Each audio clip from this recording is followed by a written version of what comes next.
Hello, everyone. Warm welcome to episode 14 of Decoding the Business Newspaper. It's been 7 weeks since we've been decoding the business newspaper, and I congratulate each one of you who come and take value, create value for themselves, their money lives, business lives. I woke up with this thought today that wow, 7 weeks, just 1 week short of 2 months. That's big to be making it. We've been persistent and we've been at it. And it's only because you guys came in and took value, created value.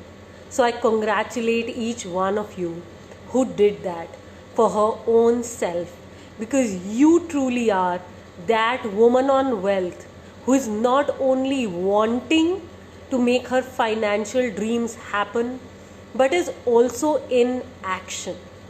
She's making sure that on a daily basis, weekly basis, monthly basis, there are actions that are taken to reach that financial dream or goal. Without actions, no goals. No actions, no results. And I congratulate each one who comes in, takes value for her goals. And I salute each one of you for that. Now, with this acknowledgement, let's begin episode 14 of Decoding the Business Newspaper. Thank you everyone for acknowledging that you guys are here, and it means the world to me. Today I am bringing the newspaper decoding with a little twist. So today I'm not going to only talk about the newspaper articles and decode for you. Today I'm also going to read some of them, so that you begin to get a sense of what each line, each thing means, and how I could be decoding it. So today that's the deep dive that I intend to do.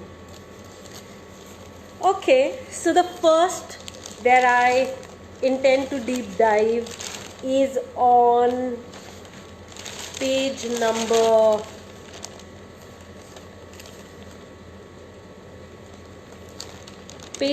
7. Now, first let me explain what the article is, and then I'm going to read it. So, page number 7, this article is talking about how there are companies, Infosys, L&T, Hindustan Unilever, many others, which feel that right now, with all the economic uncertainty around us because of the pandemic,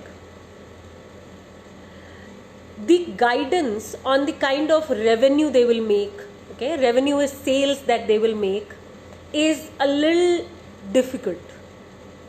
So that's what they're talking about in this article. Just to give you a little background, for all the companies which are listed in the stock market, analysts give estimates, like for the quarter which is coming ahead, for the year which is coming ahead, even for a little longer. They will give estimates on what are the kind of results that can be expected from that company. And then if the company beats those estimates, of course the share prices jump further, and sometimes when they don't beat, then the share prices come down. If you guys don't understand what I'm saying, do make sure you write it in the comments so that I can further simplify for you. My intention is to keep simplifying, but still, because I am in this ocean, I may not really understand that, you're not getting still, So do make sure you write in the comments if you're not getting something. So I am beginning to read now. For the first time in over 2 decades, several top corporates have suspended revenue guidance issued to investors and business partners, saying they cannot reliably estimate the economic implications of the COVID-19 health crisis. Seema, I'm going to simplify in a bit. Thanks for sharing. Infosys, L&T, Hindustan Unilever, Interglobe Aviation, Cummins India, Wipro, HCL Technologies, Daigo, Sun Pharma and Ajanta Pharma are among several companies which have skipped disclosing growth estimates this year, citing an unpredictable business climate in terms of demand and future outlook. So I'm simplifying, decoding. So all these companies are listed in the stock market, which are being named. Hindustan, Unilever, L&T, Infosys, Interglobe Aviation, Sun Pharma, Ajanta Pharma, and they have skipped. So what the article is saying, that they have skipped disclosing growth estimates for this year. And why they are not disclosing? Because they are saying it's an unpredictable business climate. Why? Because of the pandemic. And this is happening for the first time in over 20 years. That all these corporates have suspended revenue guidance. And these guidances are issued to investors, business partners, because that's what they look up to. Now, they're quoting a CEO of a leading engineering firm here and saying, the CEO is saying, we are handling business on a day-to-day basis and it is an evolving situation. So no 2 days are the same. Forget weeks. So that's, this gives us a little insight how they're taking the business day on day, and they don't intend to give any kind of guidance on the money that they make in the coming quarter or year. And they're saying that guidance makes no sense in this economic unpredictability. Let me read further. Wipro, the country's third largest IT exporter, was the first firm to skip its revenue guidance on April 16th. Larger peer Infosys followed suit, citing uncertainty over the impact of the pandemic and related lockdowns across the world. Since then, most IT companies and several others withdrew or declined to provide earnings guidance. So it started with Wipro, followed by Infosys, and then after that many IT companies followed suit. So that's what this is saying. Now, quote unquote, this is Vinay Khattar, head of research at Edelweiss Securities, broking firm. So he's the head of research, and he's saying that there's still uncertainty all over. And financial year 2021 is a complete washout or write-off in terms of economic growth and corporate earnings. Corporates are finding it difficult to predict any kind of numbers in the current environment where several factories are still shut, facing labor problems, transportation issues, local corporation hurdles, and so on. Reading the last paragraph from this article, now analysts have started estimating financial year 2022 numbers with base as financial year 2019. So they've already discounted, this informs us that they've already discounted financial year 2021. And they're setting a 2-year target price instead of 1 year. So that's what they're talking about. And guys, all of this is important for us as investors, as entrepreneurs. Look at how they are skipping the guidance, how they're not predicting numbers at this point. They're going with the flow. They're kind of trying to yet get the business environment, and they're mentioning how it's changing day by day. How I decode this is the need to evolve in the business at all times. That's how I decode this, and I think this is really mature, where you're not predicting any numbers because nobody knows the future. Pandemic or no pandemic, my mentor always said, nobody knows the future. So here what we're talking about is really going beyond the future number crunching, looking at the past, looking at how these companies dealt with difficult situations in the past. These companies are old enough to tell you how they've dealt with the difficult situations in the past.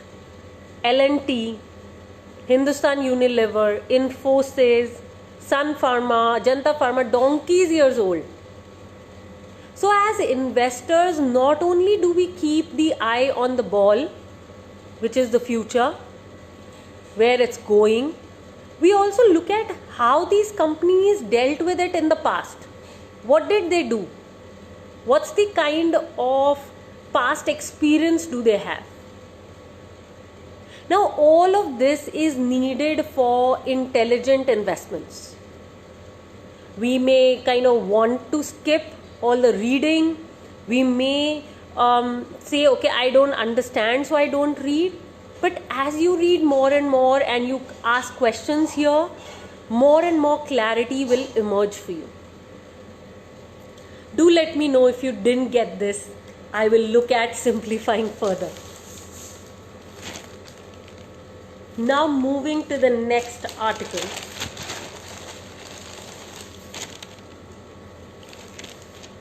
And this is on the stock market.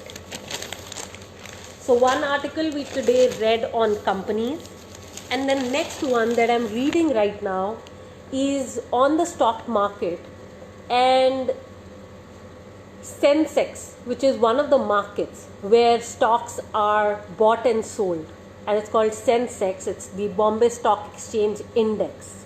Index is a group of stocks put together. So Sensex has gone up by over 40% since the March lows.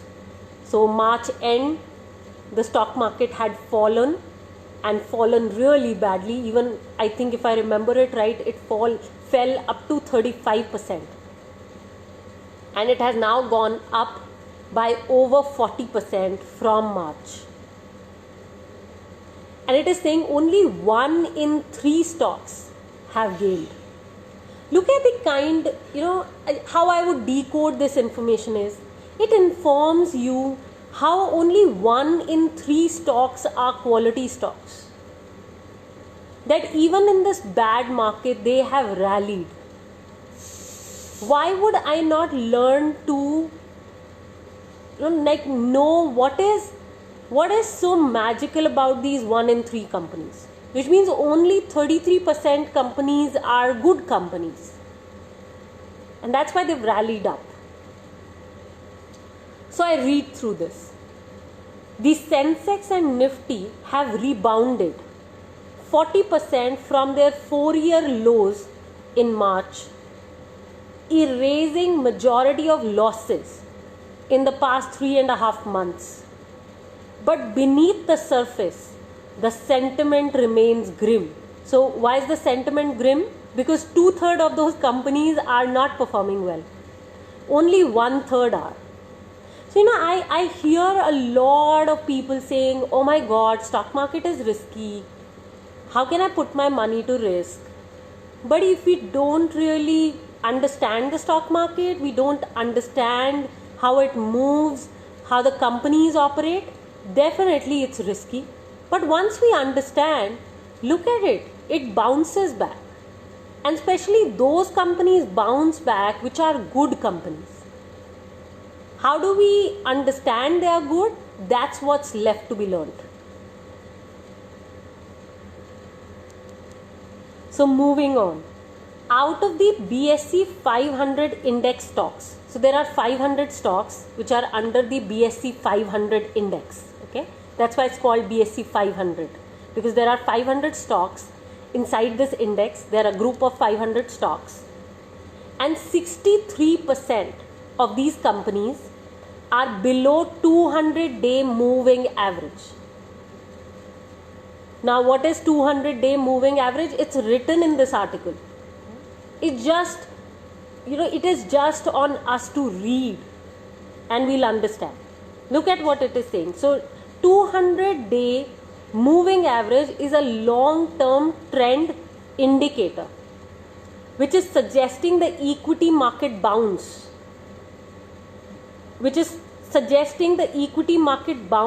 Has been driven by a smaller set of stocks, and that has always been so. Only a smaller set of stocks will bounce back faster. Can we identify those smaller set of stocks, invest in them? Because if we keep investing in safe instruments, trust you me, we'll die in poverty.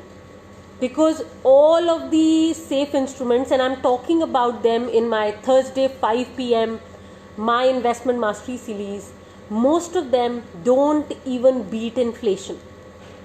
And if the investments are not beating inflation, we know the purchasing power of our money is going down. So that's what has to change if we got to make money and create wealth for our goals. So when an index or a stock trades below is 200 DMA, it is said to be in a long-term trend and vice versa. A fall below this technical level means a new buyer of the index or stock is willing to pay less than the average price paid in last 200 consecutive days. Out of the Sensex 30 constituents that are a part of the BSE 500 index, 20 stocks are trading below the 200 DMA. So guys, Sensex is made up of 30 stocks. And out of those 30 stocks, 200 stocks are not doing well. Sorry, out of 30 stocks, 20 stocks are not doing well. And those 20 stocks are below. They, like, the long-term trend indicator is low for them. So that's the scenario, okay? 10 out of 30 do well. How do you select them? That's the game. And well, some of you stock investors who've done our stock investing program are already here. Let's see some of the comments now. So, what is the reason, Kavleen is asking, for this market's optimism when overall sentiment remains grim? Well, there are companies, Kavleen, which are doing well in this bad market. The company's fundamentals are very strong and that is leading them up. Example, Nestle. Rimjim, there are many indices. Indices is what they're called.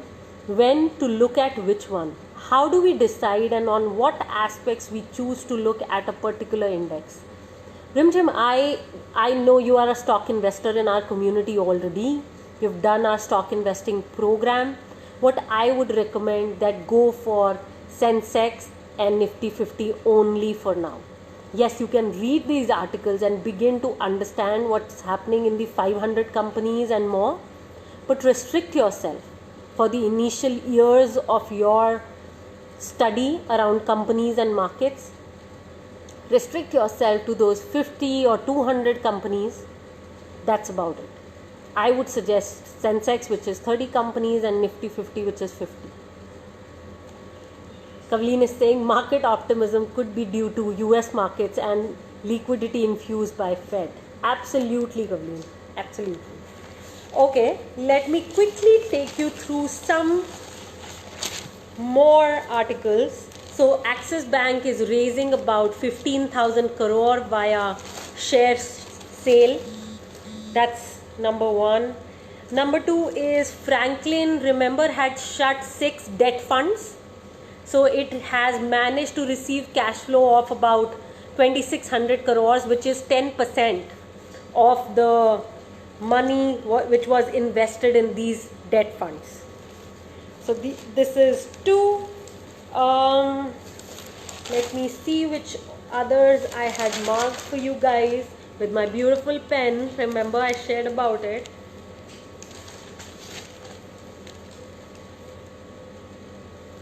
TikTok CEO has written to Ravi Shankar Prasad, and Ravi Shankar Prasad right now is our IT minister, electronics and IT minister. So TikTok CEO has written and is wanting to meet Ravi Shankar Prasad so that he could understand where the government's concerns are, and it has also offered to build. Let me see what was written. It had offered to set up an engineering center to design and develop products in India, and keeping the data center in India, because data has been the concern of the government that it has been talking about since those 59 apps were banned, and this was inclusive of TikTok. Okay, this was really interesting for me that our expenditure secretary TV Somanathan has said that government is expecting a V-shaped recovery. Remember guys, I shared this with you, V-shaped recovery. So right now we are at the bottom of the V. We were good and then we came down, and right now we are at the bottom. And now we are talking about going back up, and next year it will be like, again we'll be at the top. So this is what he's expecting, and which is very, very optimistic if V-shaped recovery comes in. This is a concept of economics. He's saying we are somewhat optimistic. We are expecting something like a V-shaped recovery. This year being at the bottom of the V, and next year being closer to the top of the V. So that's what he's talking about. And these concepts often come out when difficult situations show up in the economy or the businesses. Okay. This was interesting. So Fair and Lovely of HUL has become Glow and Lovely, and it has also brought in a men's product which is Glow and Handsome. And well, Fair and Handsome has been an Emami product. So Emami has claimed that HUL has violated trademark rights, and and that Emami had launched Glow and Handsome just last week digitally. So this is what it is saying, and then it's also accusing HUL of continuing to do this often. Okay, so Rimjim is saying this was hilarious. Yeah, it is. These are the petty fights they get into. Kavleen, what is QIP? Okay, so this is with regard to the Axis Bank, right? Let me go back to that article. Yeah, so here Kavleen, it is saying that Axis Bank, which is India's 4th biggest private lender by market value, on Thursday it would raise about 15,000 crore through share sale. That could shore up its core capital ratios by 200 basis points. I know this can be a little technical, but what it is saying is that it's going to raise 15,000 crores by selling its shares, and the sale of the shares is going to be made to qualified institutional investors. That's what it means. And there are various definitions of domestic institutional investors, foreign institutional investors, qualified institutional investors, and stuff like that. So there is like so SEBI has created them, and there is a distinction among each. So that's what it is talking about. Okay, let's see. I remember there's something on e-commerce that I want to bring to you guys, and very quickly I will complete this with two more things. Oh yes, Vande Bharat flights are lesser expensive, 50% I think they've come down to. So now, not 50%, I think some 35-40% the price has come down. So New York to Delhi flight was more than 1,07,000 in the earlier phases, and now it has come down to 75,461 rupees. Toronto to Delhi has come down to 75,321, and it was 1.37 lakhs in June. Now Vande Bharat are these flights which are from the US to India, bringing people back, right? It's like taking care of our people, bringing them back from anywhere that they're stuck in the US. Yeah, so they're saying Air India's special flights have become cheaper by 25 to 45%, and it's bringing relief to all the Indians which are stranded there in the US.